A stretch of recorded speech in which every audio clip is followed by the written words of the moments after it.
Welcome in everyone to Girl How'd You Get That Gig. For my co-host Celeste Gehring, I'm Amy G. And if you love baseball, well, you're going to love our guest today because not only does she have one of the most challenging jobs physically and mentally in the game, but she's one of a handful of women with this title. Welcome in Leah Withrow, Director of Field and Stadium Grounds for the Reno Aces. Hey, Leah. Thank you for having me. This is fun. Yeah, and I just want to make a quick note. As she's drinking her coffee and I have my coffee, it's 8:30 in the morning. Now that doesn't seem early to a lot of people, but for TV people, this is like it might as well be 3 a.m. And we're recording now because that's the time that Leah would have, because from here she goes and goes and goes and goes and doesn't stop until after the game. It's a Yeah. long day for you. Yeah. So thank you.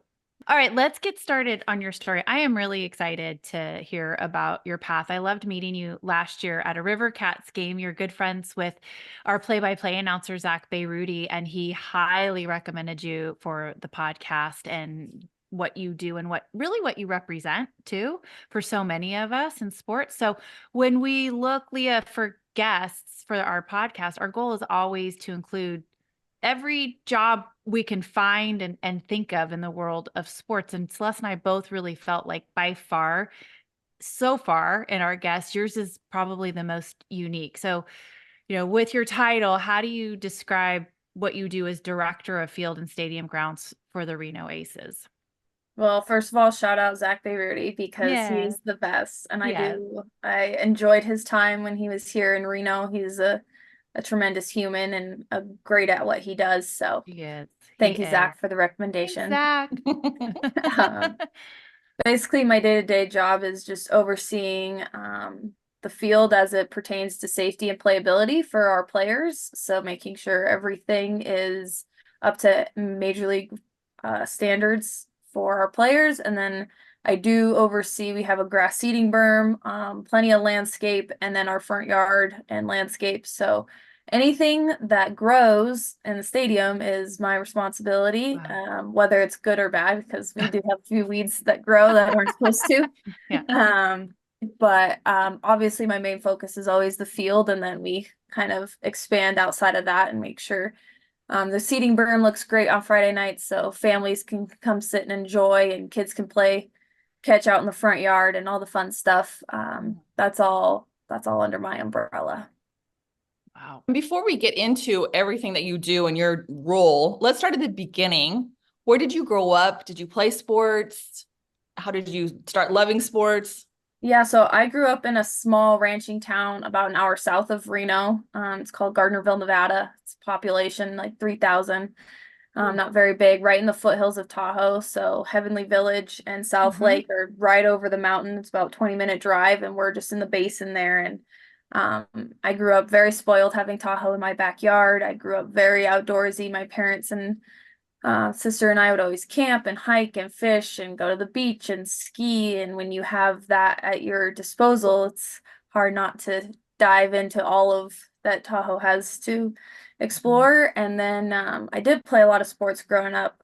Soccer is one I stuck with though. I have zero hand-eye coordination. I tried so hard. All my friends played volleyball, and I tried so hard to play volleyball, and I couldn't get it Oh. together. And I also stopped growing in like eighth grade, so 5'3" didn't get you very far in volleyball. And Yeah. so I stuck with soccer. I was very good at soccer. When the using your hands is like against the rules, I was like, that's a good sport for me. I'm gonna play I that fit one. that box. Yeah. Yeah, that one is for me. I love So I that. played soccer all through high school.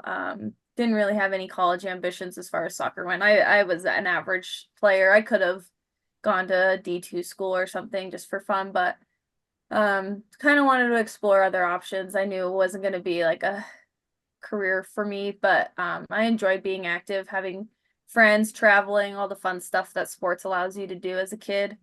Hmm. Did you have athletes that you loved, mentors in any sense of any sport? I grew up in like the prime of the women's, I mean, US national team, soccer team is still like women's our prime soccer team still, but like I grew up in like the Abby Wambach, Yeah.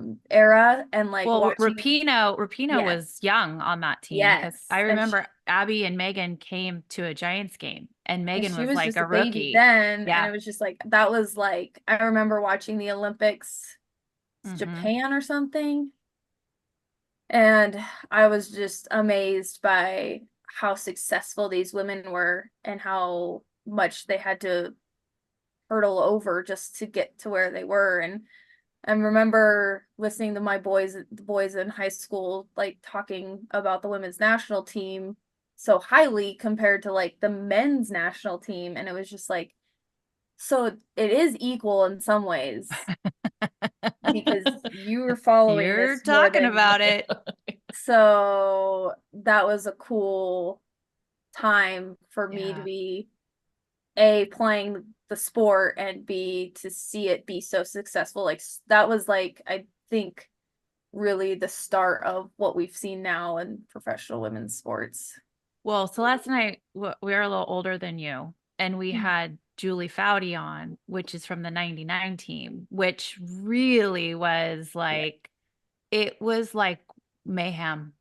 That team was pure mayhem. And what's so interesting is having Julie on, Leah, she said that 99 team, she's like, we thought, all right, we broke through the ceiling. Like we've got the biggest crowds we've ever had in the history of women's sports. And here we are in 2024, and Rapinoe had to, you know, go in front of Congress and they're still fighting for equality and it's much, much better. But like that Abby Wambach early Megan Rapinoe era, it still wasn't, where it should have been given what the 99 team had done. And so it's really interesting, like hear what you heard, those conversations and the evolution it's taken to get to a point where we are seeing some true equality across the board in women's sports now, especially with the WNBA. But then you have like headlines with Caitlin Clark making $76,000 for her starting salary, but the attention's getting there. So it's been a long journey, and women's Awesome. soccer's led the way. It's fantastic. It is. Yeah. Well, let's fast forward a little bit to college, and you went to North Dakota State. Why that school, and what did you major in? I do. Why? Why North Dakota? I gotta ask. So two reasons. My mom is originally from the Fargo Moorhead area, so I have My family. favorite accent. Yeah. Argo. Oh, you Yeah. betcha. Oh my gosh. We should do the rest of the show like this, Leah. You're I my came favorite. back from my 4 years in Fargo. My friends were just giving me so much crap. It took me so long to get rid of that accent. Oh, you should always use it. It's my Mhm. It comes favorite. out a little bit every once in a while, especially when you say your O's.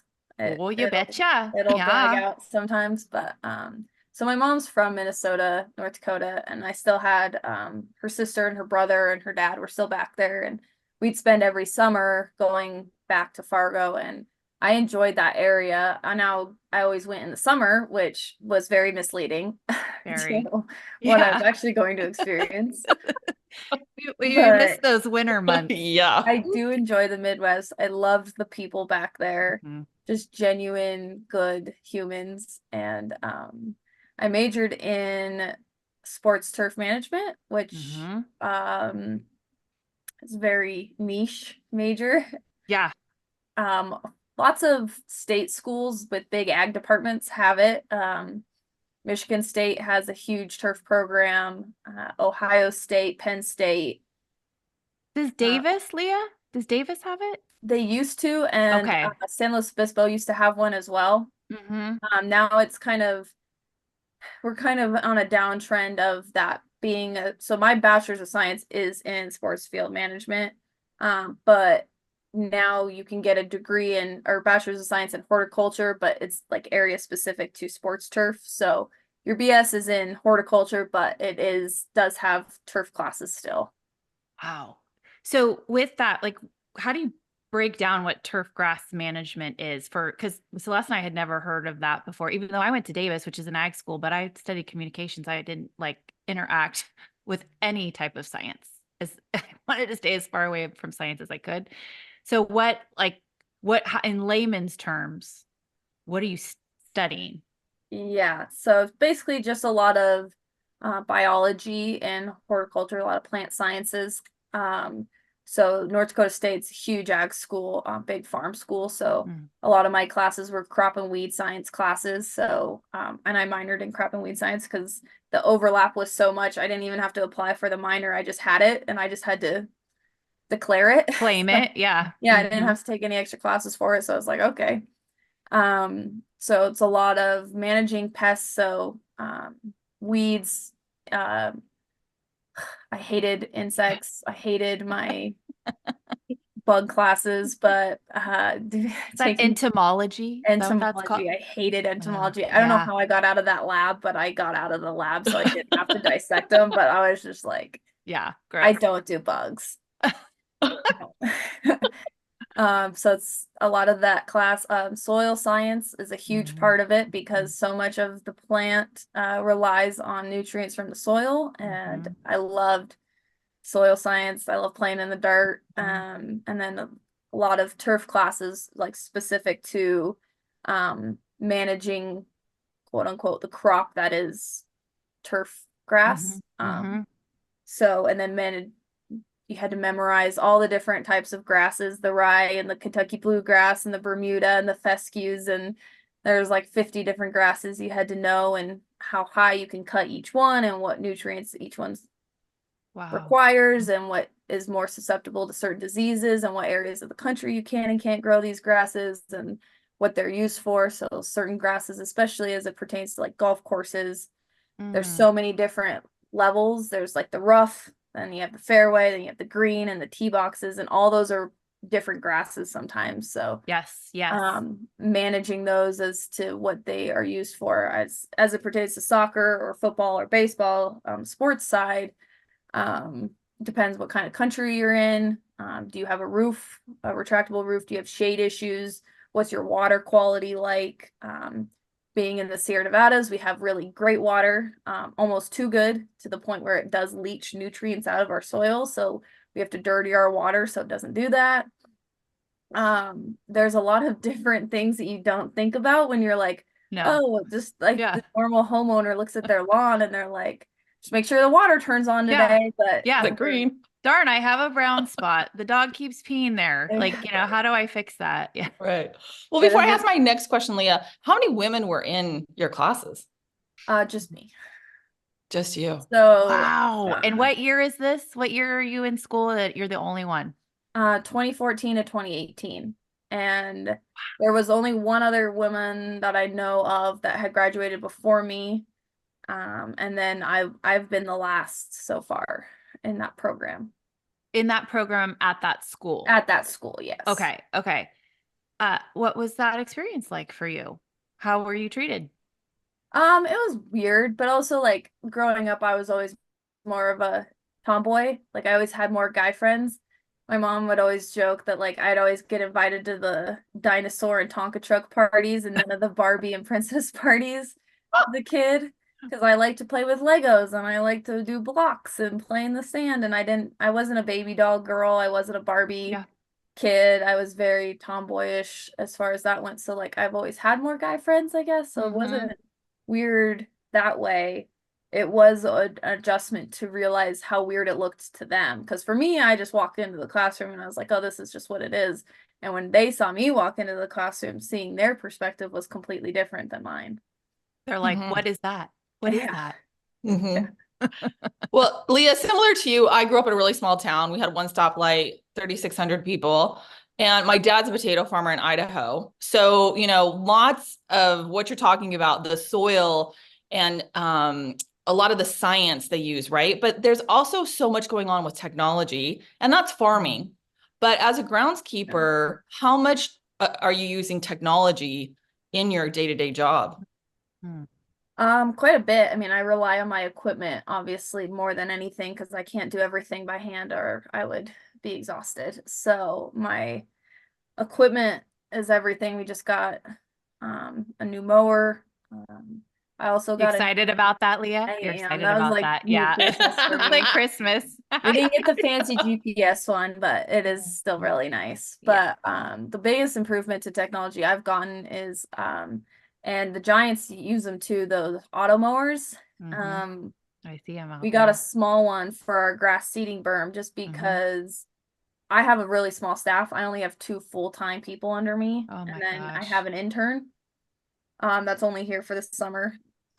So I don't physically have the manpower or the time to necessarily pull away from the field sometimes to maintenance the berm in the front yard. So we got an auto mower for the berm, and his name's Cruz. He undocks from his charging station, Mhm. and he's basically like a Roomba That's mower, and just exactly what it looks like. Oh, bebops around the seeding berm, and it takes him about 5 hours to mow the whole thing. He takes poor it's about guy. 3 hour charge, so he'll bebop around, go charge for a little bit, and then keep going. And we did the math, and I was spending close to 3 grand a season, so just growing season March to November, to have my seasonal mow and take care of it twice a week. It's costing me I was paying that kid $3,000 to do that a year, and the auto mower costs about 5. So in about And 2 years it'll pay for yeah, itself. one time. Wow. Yeah. And I get a whole body back on the field doing what I need to do, and we don't even have to think about mowing the berm because Cruz is busy doing his thing. Go Cruz. Yeah.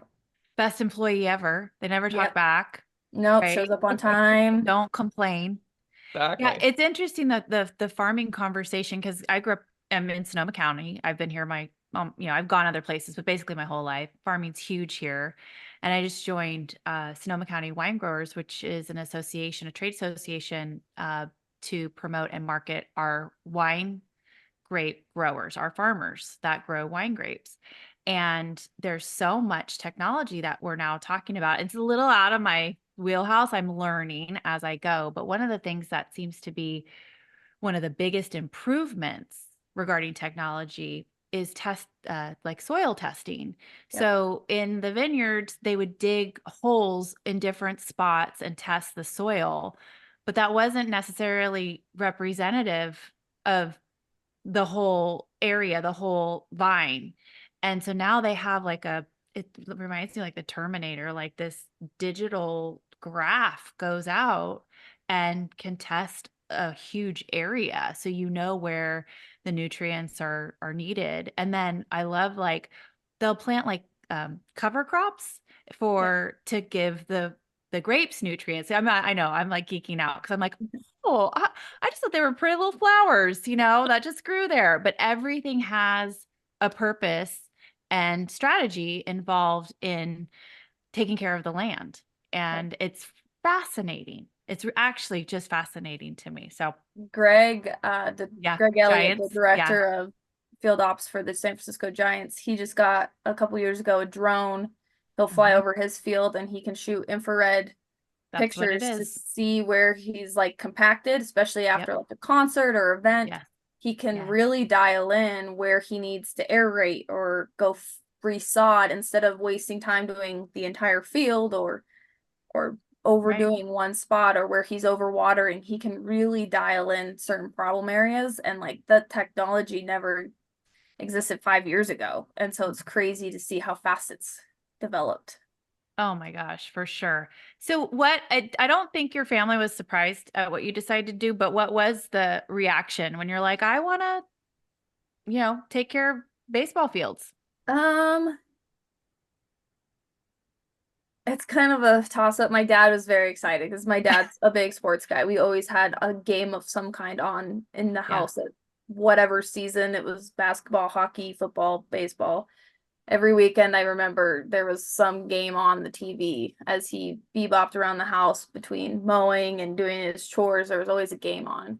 So he was really excited. My mom was a little bit more nervous just because she's a mom and wasn't sure like what all career paths were available when you get that degree. Because when you hear about it, you're only thinking, oh, sports fields. Like there's only so many stadiums to work in, but you're not counting golf courses, park and rec, college, yeah. research, industry. So there's a lot of different paths to go on it. And I don't think we fully understood that until like I was taking classes and Mm. in it. That's really good information for people Mhm. listening to that would be interested in following your path, how many opportunities there are, because we Or think, more than you would think. yeah, and we're thinking baseball right now, right? Yeah. But even in baseball, there's big league and then there's all these different levels of minor leagues. There's fields everywhere. Yeah. So, yeah. If someone in our audience wanted to follow in your footsteps, Leah, and become, a director of field stadium operations, is there another major for them besides turf grass management, or is that the major? So that or horticulture or some sort of ag degree is always helpful just because the knowledge you need, the science behind the field care is very important. Like you were just saying, soil tests, we just did a bunch of soil tests. So I'll take every other month, I'll go around and plug 20 spots in the field and send it out just to see where we're at so that I'm not over fertilizing or putting a certain nutrient out that we have too much of or we don't have enough of this. So now I need to supplement there. It's the same as like you just going to buy a multivitamin, but you're really low in iron, but you don't go get your blood tested, so you don't know that. So you're not really solving the problem. It's very similar. So like you kind of have to have some base knowledge of when there is an issue or a disease pops up or you're having insect issues, how to identify and cure the problem on your field. So a horticulture degree, soil science degree, turf management degree is all very helpful. Now, I will say both my full-time assistants do not have degrees. They're both baseball players that loved the game, played in college, one played professional, found turf, took care of fields in college because that's what you do. And a lot of colleges don't have expensive grounds crews, so they do it themselves and they fell in love with it. They love being outside. They don't want a desk job.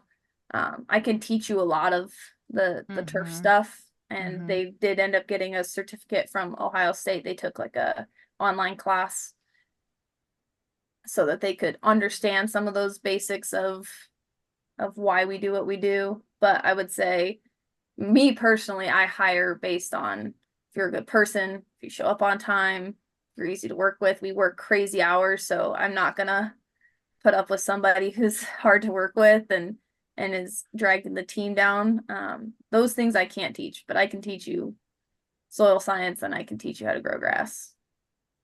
That's, again, such good information for anybody interested in working in the field. And let's go back a little bit because you were actually the student manager of the North Dakota State Athletics grounds. So, when did you always think you wanted to get into field management? I mean, I know that's what you chose this major, but when did you really start to hone in on your path? And did this particular position solidify that for you? And what did you do in it? And did that like say, yep, this is the path I want to go on?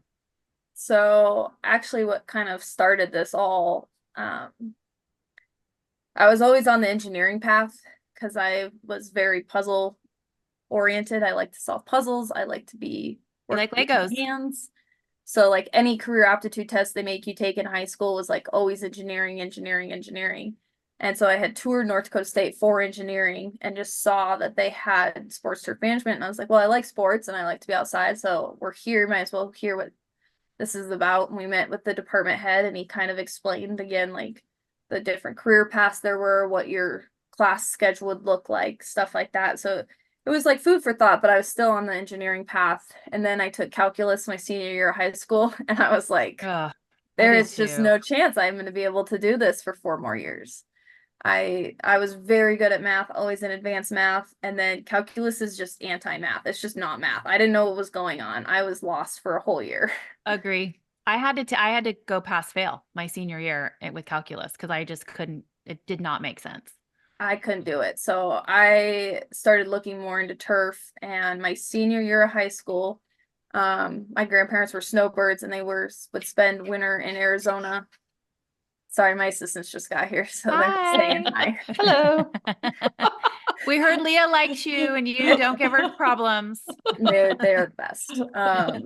But senior year I went to do spring break in Arizona and Phoenix. And I literally just reached out to the Diamondbacks, like on their comments and questions page, just went to their website on their general. I didn't know anybody, and I just said, I'm a senior in high school looking at getting into sports turf management. Can I shadow your groundskeeper for a day? Like I knew if I was going to move all the way to North Dakota for this specifically, I needed to talk to an industry professional. I had so many questions that only like somebody who does this day to day could really answer. So, and within an hour, Grant had reached out and said, yes, we want you to work a non-game day and a game day. Like, meet us here, set me up with my pass, got me in, whatever. So I worked a non-game day and a game day. On my spring break, I'm out there washing wall pads and tamping bullpen mounds and hanging out with Grant, who's the head groundskeeper with Diamondbacks, has been forever. Such a good guy, genuine human again. And for him to let an 18-year-old girl come out on his field and gave me the mower, gave me a paintbrush, like literally had my hand in every bucket there and just gave me the full immersive experience. And no matter how tired I was, I just wanted to go back. I was like, got home that first day after washing all those wall pads and I passed out. I took a long nap and I was like, okay, but I want to go back. And then I worked a long game day, and like game days are even longer because you're there setting up BP, tearing down BP, doing the whole game experience. And I was like, okay, I want to go back. So it was like that moment where I was like, this is something I could definitely see myself doing. And then when I got to North Dakota State, I applied for the grounds position there just as a student worker because A, I'm a college student, I need money, and B, I might as well do something I enjoy doing. And again, had an amazing boss, Tom Dreets, who really set me up for where I am today. He was extremely helpful, huge mentor of mine. I really learned a lot. And that was a fun experience at the university level because you do football and soccer and track and field and softball and baseball. And so like when you get bored with football, then you go over to the soccer field. When you get bored with soccer, you go over to the softball field. And like you kind of got your hand in what it takes to do all of the sports. And then that's kind of where I narrowed down that I really wanted to do baseball. And I love that in high school, a senior in high school. That's what I was thinking. A senior in high school. Oh my God. When mine was a senior in high school, there was no calls being made to shadow anyone. I had so many questions, especially when you're from a small town and like my parents are full, like I had a full ride for UNR. I had basically had that paid for, and I just knew I wanted out of my town. I wanted to go see something different. Sure. I really fell in love with turf management after that day. And like, if it wouldn't have been for that, I don't know if I would have gone. So I really give so much love and respect to Grant, who allowed you to do that. What a great guy. And be on this path, because sometimes you just need questions answered. And only somebody who does it day to day can answer them. And what a great lesson for anybody listening. Like, if just ask. The answer is always no until you ask. They could say no, but they could also say yes. And look what happened to Leah. Just went on their Diamondbacks guest comments and questions. Like, I'm sure that's where fans go to complain about how salty the popcorn was or something, but I'm sure I was a refreshing request to pop through and filter through. So, but you don't know until you ask. Totally true. And when you were working at North Dakota State, was that an internship or was that a actual full-time, part-time job? That was a part-time job in college. Okay. So, did you have any other internships? Yeah. So my first internship was here in Reno in 2015. It was my first ever internship. Kind of got a feel for baseball in general, and got to be home for the summer. And then I did do an internship with the Milwaukee Brewers in 2016, just to see what the difference was in levels there. And then came back to Reno in 2017 as a seasonal assistant. And that's when Reno had gained a soccer team. So there was the flip between professional soccer and professional or minor league baseball. So we were transitioning this field bi-weekly. And so that was a whole different experience. Trying to learn that. And then, but yeah, I worked at North Dakota State from fall to spring every year through college. Leah, I have the utmost respect for anyone working on the grounds crew. All the years that I was the in-game reporter for the Giants, we would have games go 18 innings and have a day game the next day, and the turnaround and the attention to detail, the physical side of it is it's just kind of one of those jobs that nobody knows how much work actually goes into it. And anytime I could credit the ground crew with something in a broadcast, I did, because I would just watch them work and work and work We and work and come appreciate back that. the next day and work and work and work. It's uh, yeah, it's you guys. We truly enjoy being behind the scenes. That's why Yeah, we do it. We don't do it for any of the credit because we enjoy the product speaking for itself and the players enjoying it. But it does feel good when other people notice and respect, because yeah, that's a huge thing for me, is just I respect that, like, it takes every ticket salesperson in this building yeah. to sell seats so that I can buy a new mower. And I respect Mhm. that there's sponsorship people that sell sponsorships so that I can pay my assistants. And I respect our marketing team to get as many people in the seats as possible and market our players. And I just hope that it's reciprocated on the other side of, even though I'm not up in the front office and doing the day-to-day work and I'm not making money, I'm spending money, but That's I okay. I appreciate the mutual respect of it takes literally every person in the It stadium to really make it does. happen. It really does. And whenever I love that part about the Giants broadcast, that everybody's on the same page, that we need to give recognition to these parts that are not being seen. And because it takes a village to get a game going at all. So, what would be your best piece of advice to other women wanting to work on a grounds crew? My time with the Giants, there's a female on the grounds crew now, and there was one earlier in my career who might have been one of the first in the nation. Um, what would you tell them? Is it still an area where we're not seeing a lot of equity, but we're seeing opportunity? Yeah, I think it's hard because, again, like, if you don't see it, you don't know it exists. Mm-hmm.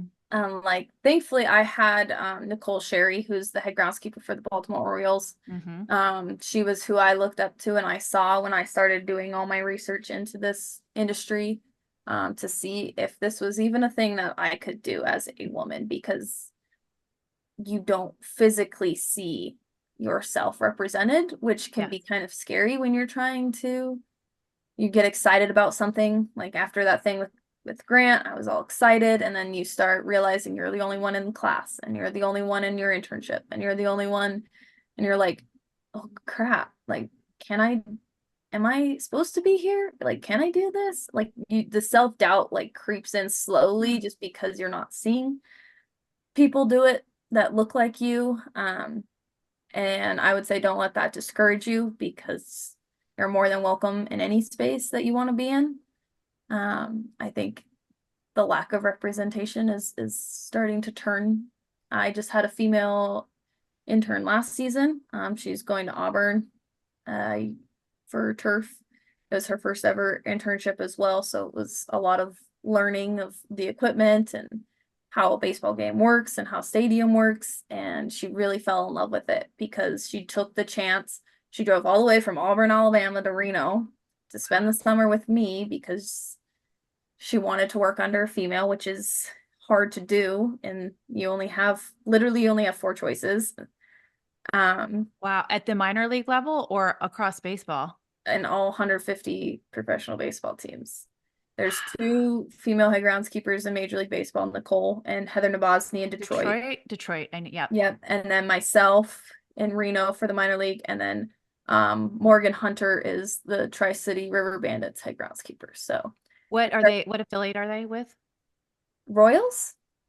They're AA for the Royals. Are you gals on a text thread, I hope? And Yes. I Mhm. actually have a picture in oh, my office. there they are. My Oh, girlies. cool. I It's love gonna grow. that. It's gonna grow. Mhm. Yes, we're getting there. But so That's to have her reach out and want to be a part of our internship program was really cool. And now she's interning with the Nationals in DC this summer. So Oh, that's fantastic. I tried to get her to come back because she was a fantastic intern, but she big leagued me, so it's fine. Is that do you have aspirations to go to the big league level? I don't know. I'm having a quarter life crisis right now. A quarter life. I'm a little past quarter you're life. too young to have midlife. I know that. Yeah, I'm like a little past quarter life, but still I've always, as a young person, was like, I want to be a major league head groundskeeper. I want to be a major league head groundskeeper. But the more I've spent time in this industry and the more head groundskeepers I've talked to at the major league level, it's a lot of the parts of my job I already don't like escalated. Yeah. It's a lot more people managing and event management and managing up of your GM and your COO and your front office people, and it's a lot more desk work and not as much field work. And it's funny that the higher you get in your career, the further away you get from what you actually want to do. Right. And so like that part, I've slowly been opening up to seeing that, like, I don't know if that's what I want, but I mean, if there was an opportunity that I couldn't say no to, who knows? Sure. Let's get into that. What do you do? Like, what is your typical day-to-day like? What does that look like for our audience? Break it down. So game day and off day or off weeks are a little different, but game day starts, we come in, we mow every day except for a day game just because we don't have time. So the field gets mowed every day. Then we'll take care of any of the landscape at the beginning of the week. So the front yard gets mowed, weed whacked, trim out any bushes, stuff like that. We got to paint lines and logos. So foul lines, the logos on the sidelines, the logo behind the plate. We check all of our clay, so we'll have fixed that on the off week. And then as the games go, we'll patch in the morning, make sure our mound right by the rubber and their landing foot flush, even, beautiful. Same with the home plate, level that off, fill any of those holes. Same with the bullpens. So a lot of clay work, prepping the infield, making sure that infield dirt has really good moisture. That's where 75% of the game gets played. So that is a huge part of my day, is making sure there's no lips, making sure the infield's tight and soft enough for cleats to come in and out of cleanly, for guys to slide on safely, that they feel like the ball's rolling well, bouncing safely. And then we'll set up for batting practice, and then we'll tear down batting practice, and then prep for a game. And then we kind of get a breather for like 5 seconds. And then we do our something. Eat. Yeah. Finally sit down for the first time all day. I joke my laptop, I close it every night, and like there's points during like a game day where it doesn't get open till 6:35 after first pitch.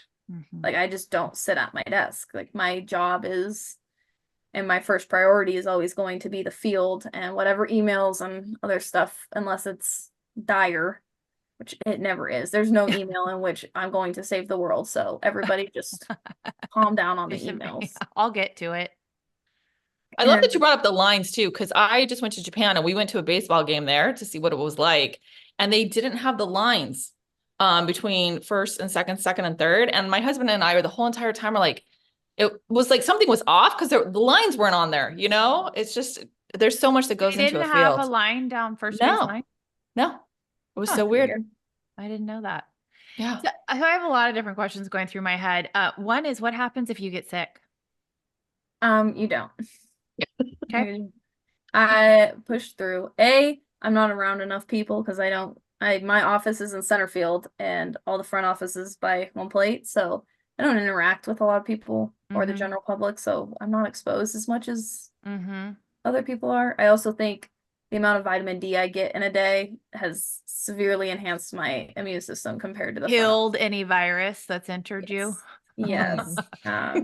Otherwise it's just pushed through. I mean, thankfully my assistants are fantastic. There was a few points last year. I had my college best friend got married, and it was That's what I was going to ask next. Yeah, on a game week. So I flew out. I had prepped during the whole day. I took the red eye to Minneapolis, drove into her wedding, spent I think maybe 48 hours in Minneapolis, and then flew back. But for the Sunday game. So I only missed Friday night's game and Saturday's game. But my assistants are, again, fantastic, and they know the routine. They know where stuff needs to be picked up, and it's not that I don't trust them to take care of anything. It's just I feel you want to do your job for leaving them down a man. Like, it's amazing how much work piles up when you're down hands and you're used to somebody else doing this and this job while you do the other jobs. And when you're down that and you have to pick it up, I feel boss guilt for leaving them. Yeah. Well, and we always try and expose the good, the bad, and the ugly, right? So anybody interested in going down this path of our guest, there's no surprises. How would you describe your social life, personal life outside of the field? When do you get time for you? Do you have an off season? Like, how do you find balance? I'm really lucky that Reno has all 4 seasons, so we don't do a ton of events. Our falls are really gorgeous, super nice. And then once November hits, we're pretty quiet. So then it's just like basic maintenance, mowing every once in a while when it needs it, spraying our fungicides before the first snow, stuff like that. But we do get quite a bit of an off season. And my goal every off season is take 1 vacation a month, because my PTO racks up during the season because I don't use it that much. And I get to the point where like our PTO caps out and I can't get any more. So I'm like, might as well use it. I gotta go. Yeah. I learned very quickly my first year as head groundskeeper that you can't live at the stadium as much as you want to. And like, the field is my baby and I love it so very much. And it is a living thing. Like, I can't just leave and expect it not to die or keep growing and stuff like that. So it does need to be maintained and somebody needs to be here. But there's a balance that I had to find, and it took me a little bit to find it, but we're here now. And going into now my 4th season as the head, I have significantly increased my work-life balance, and I owe a lot to that to my boyfriend, who forces me to leave the field, which is much needed. Sometimes it takes a person or your priorities to change, whether that's family or friends or stuff like that forces your hand to leave. Just like my best friend's wedding, like that was a non-negotiable for me. That's an event that only happens once, hopefully, in her life, right? That I would absolutely regret for the rest of my life if I missed it. And so your priorities are, as long as you yourself are able to prioritize what's important to you, everything else falls into place. It also helps that like I've trained my staff. I have great staff who's more than trustworthy and willing to step up and are excited for me to leave. They're a little too excited for me to leave. But it took a long time to separate myself and my identity from the field, because I did, being one of the few females in minor league baseball or professional baseball in general, and there was a lot of press behind it. And when I got my promotion, there was a lot of pressure to succeed, A, for myself, and B, for women following my footsteps. There was a lot of, I feel like I need to be here all the time to prove to these people that I belong to be here, I deserve to be here. So it was a lot of that I had to let go of, that my identity wasn't being a field manager, was being a person to my friends. Yeah, it's just part of you. So learning, growing in those aspects. I think every job, especially in sports, is going to be hard because the seasons are long, the hours are brutal, strenuous, longer. Yes. Like, it doesn't matter what department you work in, you're working 50, 60, 70-hour weeks. And if you're working in sports in season, like, that's just the reality of the job. But I think we all are willing to make that sacrifice because we love being a part of the game. We love being a part of something bigger than us, and seeing how fans react to what we provide them is very fulfilling. And I think that's why we do it, but it's also remembering other important things outside the stadium walls. I love that. I love everything you just said. You know, one of the things just covering baseball is always the rain delays. We think about the weather all of the time. Can you give us a story about one of the toughest weather conditions you faced and how you had to deal with it? Yeah, last summer was one of our rainiest summers we've ever had in Reno, which was super weird. Prior to that, we had only pulled tarp twice in a summer. Like we have really good weather here. And so, we were constantly pulling tarp last year, and Harry Potter night, big sellout night for minor league baseball. If you've ever been to a minor league baseball game when it's Harry Potter night, oh my gosh, it's right. Saturday night. People are excited. And we had a rain delay. I had to pull tarp about 5 o'clock for a 6:35 game. And it was like not a heavy rain. It wasn't like a crazy rain. It's just that obnoxious, drizzly, it will just make everything wet rain. So I had to pull tarp, and we waited and we waited, and we kept checking the radar, and the band just kept building behind it and building behind it. And there's just no end. And, of course, our GM and president and COO, all those people have this many tickets out, you expecting all these concession sales, stuff like that. I mean, it's important. Like I don't dismiss. Got to get the game in. You got to get the game in. Yeah. There's a lot at stake. It's not just a baseball game. At the end of the day. So players are always like, call it, just call it. And I'm like, that's not what you call. It's Harry Potter night. Exactly. It's happening. I remember I sat in the home clubhouse area with our manager, Blake Lawley, who's also a great manager to work with, thankfully. And he's just like, at what point does this end? And I was like, if this was a Tuesday night, it would have already been over. But we both know, because it's Harry Potter night, Saturday night, we have to try to get this game in. And it's really frustrating because you have the visiting team manager who flew all this way to play this game and wants this game. And then you have his home manager who at the time had a big prospect who was starting pitching that game. And he doesn't know if he's pitching or not. He doesn't know when he needs to get warm or not. So like there's a lot of being pulled in multiple directions. And then you have your GM who's like, well, when can we pull this? We got to pull this. And I'm like, I'm not pulling this until there's not a raindrop anymore, because the field is, thankfully, we just got a renovation, so it could take some water. But at what point, and are we going to have to call the game in like the third inning? And then we have an even bigger problem, because then we have to start the game over tomorrow. So I mean, all of that is just like so my world, that people don't know all that goes into getting a game on. Yeah, the poor fans sitting in the stands watching the Sandlot, not knowing like, why are we playing the game? Well, and you have to be the bad guy, because you're is that, I know we got to wrap here, but is that difficult as a female? You're telling all of these men of power,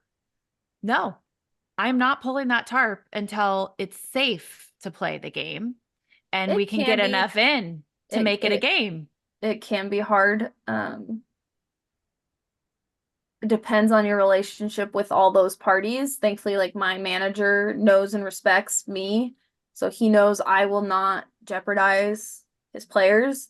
Like my number one job every single day when I'm coming into the field is player safety and field playability. I am putting out a product and I mean, some of these guys are worth millions of dollars. Like, these are high draft picks that are coming through the system. These are rehab guys that are worth multiple millions of dollars in contracts and stuff. Like, I don't have the choice to sacrifice their safety for your tickets. I just can't do that. And I take that job extremely seriously. That pressure is on me every day, is to put out a product that I believe in is going to get these guys to where they want to be. And my manager knows that. And I think most managers know that all groundskeepers are not putting out fields that they don't believe in, or Right. are going to put players' safety second. Like that's just not going to be an option. I think as a young female, I hope it gets easier as I get older and I get that respect just out of experience. But being a young female sitting in that room, the radar on the iPad, trying to explain weather patterns Do to you see baseball this large coaches. section of green? See the red. Red is No, the bad. red. This is Red is bad. bad. We're in the green, but the red is coming, so we Yeah. can't hold the tarp. And it's like, how do you translate, like, well, as I was talking, like all these technical field terms to baseball terms so that they all understand? Yeah. Good for you. So the last one, because I know you got to go to work, but April 10th, kind of a big deal in your world.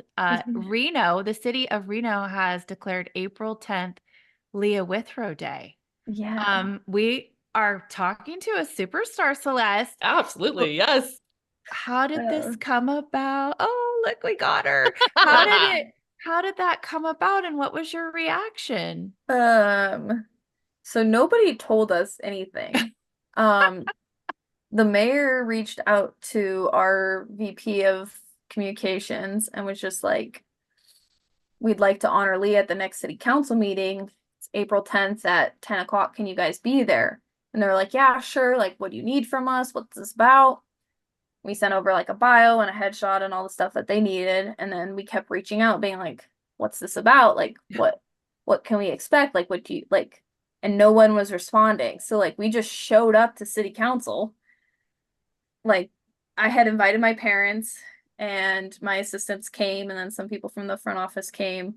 And we literally walked into the city council meeting not knowing if I was getting the key to the city or if I was just getting a gold star and a high five. Like we had no idea what was gonna happen. And they came out with this proclamation, and my president, I still at this point still didn't know. They call us up to the podium. They hand my president a proclamation, and he's reading it out loud to me and all of the city council meeting, people that are there. And it says all this amazing stuff, and then we'd like to recognize April 10th as Leah Withrow Day. And I was just like, I'm sorry, what? And I looked over at my assistants and they're just laughing. And I'm just like, oh my God, this is the wildest thing I've ever had happen to me. It's on my calendar now. Yeah, for sure. I'm So gonna text you. We'll end this podcast, Leah, with the best advice you have for someone trying to get into sports, or just advice for life in general. I guess the biggest thing that's ever happened to me was reaching out to Grant. So my advice I say is the answer is always no until you ask. I think that really has driven my career because of that moment, and also just things that I wouldn't have gotten to do if I wouldn't have just asked. Because a lot of opportunities are sitting out there, but nobody's reaching out. And I think you would be surprised at how many of those opportunities could be yours if you just took a chance. Because a little push. And they're either going to say no, or you're not going to apply and they're going to say no. So yeah, roll the dice. Roll the dice. Roll it. And then listen, if you ever need like a few words of encouragement, because I know you said like maybe when I get older, I'll, be a little more confident in my voice. You just call us. We'll tell you what you can say when you get older, because it gets a lot better. Because yeah, there's certain, I would say me in 2021 and me now as a head groundskeeper, very different people, and in the best ways. You grow so much in just 4 years and 4 seasons, learning what you like and don't like, and what you're capable of and what you need help in. It's crazy. And also the amount of support there is now for women in sports. I don't think people realize how many there are, even if it's not in your direct path. Like getting to meet you that day with Zach, I thought that was the coolest thing in the world. I followed you on Twitter right away and I was like, oh my God, she's so cool. Really? Yeah. And then girl. when you Is. reached out for the podcast, or I was like, no way, she wants to speak to me. Why? Because we think that you're an absolute rock star. So you Mm. just keep doing you. And you're literally, Celeste, I don't want to speak for you, but I think I can. She's like one of the most genuine, authentic people we've met. And the podcast has been such a great journey for us to get to know people like you. So we are in your corner and cheering you all the way. And I hope you get to add like 5, 6, 7, 8 to your picture real soon. Thanks. And just watch that world grow because you're doing great. Working on it slowly but Good job. surely.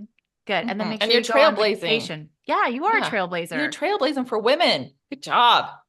And go on vacations with your boyfriend. Yes. Well, You've been listening to Girl, How'd You Get That Gig with hosts Amy G and Celeste Gehring. Don't forget to subscribe to the podcast on YouTube and follow us on Instagram. The handle is @GirlGigPodcast. Followers and subscribers are automatically entered to win our giveaway prizes, announced every other Wednesday on our Instagram page. Until our next episode, go get that gig.